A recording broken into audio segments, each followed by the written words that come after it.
Minority ప్రతినిధులతో CM Revanth Reddy భేటీ అయ్యారు. ఈ సమావేశానికి ప్రభుత్వ సలహాదారు షబ్బీర్ అలీ, వేం నరేందర్ రెడ్డి, మైనార్టీ ప్రతినిధులు హాజరయ్యారు. మైనార్టీ సమస్యలు, ఇతర అంశాలపై చర్చించారు. 4% రిజర్వేషన్ అమలు జరిగేలా చూడాలని సీఎంకు విజ్ఞప్తి చేశారు మైనార్టీ ప్రతినిధులు. మైనార్టీ పాఠశాలల అభివృద్ధికి తగిన బడ్జెట్ కేటాయించాలని కోరారు.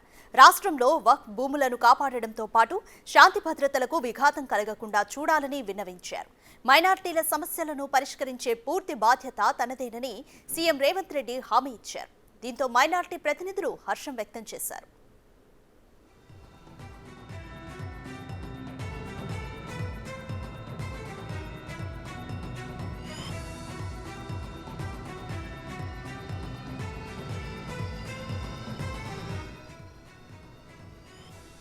మైనార్టీ ప్రతినిధులతో సీఎం రేవంత్ రెడ్డి భేటీ అయ్యారు.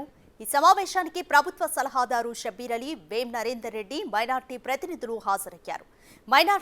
మైనార్టీ సమస్యలు, ఇతర అంశాలపై చర్చించారు. 4% రిజర్వేషన్ అమలు జరిగేలా చూడాలని సీఎంకు విజ్ఞప్తి చేశారు. మైనార్టీ పాఠశాలల అభివృద్ధికి తగిన బడ్జెట్ కేటాయించాలని కోరారు. ఇక రాష్ట్రంలో వక్ఫ్ భూములను కాపాడడంతో పాటు శాంతి భద్రతలకు విఘాతం కలగకుండా చూడాలని విన్నవించారు.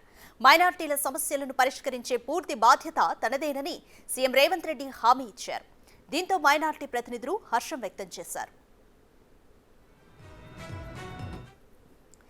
కంప్లీట్ డీటెయిల్స్ మా డిప్యూటీ బ్యూరో చీఫ్ సాదిక్ అందిస్తారు. సాదిక్, మైనార్టీ ప్రతినిధులతో సీఎం రేవంత్ రెడ్డి భేటీ అయ్యారు.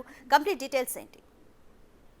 ముఖ్యమంత్రి రేవంత్ రెడ్డితో మైనార్టీ ప్రతినిధులు భేటీ కావడం అన్నది ప్రాధాన్యత సంతరించుకుంది. హాజరైన దాంట్లో ప్రభుత్వ ప్రధానతలో షబ్బీర్లతో పాటుగా వేం నరేందర్ రెడ్డి, ఇతర జిల్లాకు సంబంధించిన మైనార్టీ ప్రతినిధులు కూడా ముఖ్యమంత్రి భేటీ అయిన వారిలో ఉన్నారు. ప్రధానంగా మైనార్టీలకు 4% రిజర్వేషన్ అమలు జరిగేలా చూడాలని కూడా సీఎంకు విజ్ఞప్తి చేయడం జరిగింది. ఎందుకంటే 4% రిజర్వేషన్ ఇచ్చిన ఘనత కూడా కాంగ్రెస్ ప్రభుత్వం ఉంది. వైఎస్ రాజశేఖర రెడ్డి హయాంలో 4% మైనార్టీలకు రిజర్వేషన్ ఇచ్చిన సందర్భాలు ఉన్నది. అయితే 4% రిజర్వేషన్ చాలా చోట్ల అమలు జరగడం లేదని కూడా ఉంటుంది. అయితే పూర్తి స్థాయిలో అమలు జరిగే విధంగా చర్యలు తీసుకోవాలని ముఖ్యమంత్రి రేవంత్ రెడ్డికి విజ్ఞప్తి చేయడం జరిగింది. అంతేకాకుండా మైనార్టీ పాఠశాలల అభివృద్ధి కోసం తగిన వచ్చేటువంటి బడ్జెట్ లో కూడా వారికి బడ్జెట్ కేటాయించాలి. మైనార్టీ సంబంధించినటువంటి విద్యా విధానంలో కూడా మార్పు రావాల్సిన అవసరం ఉంటుంది.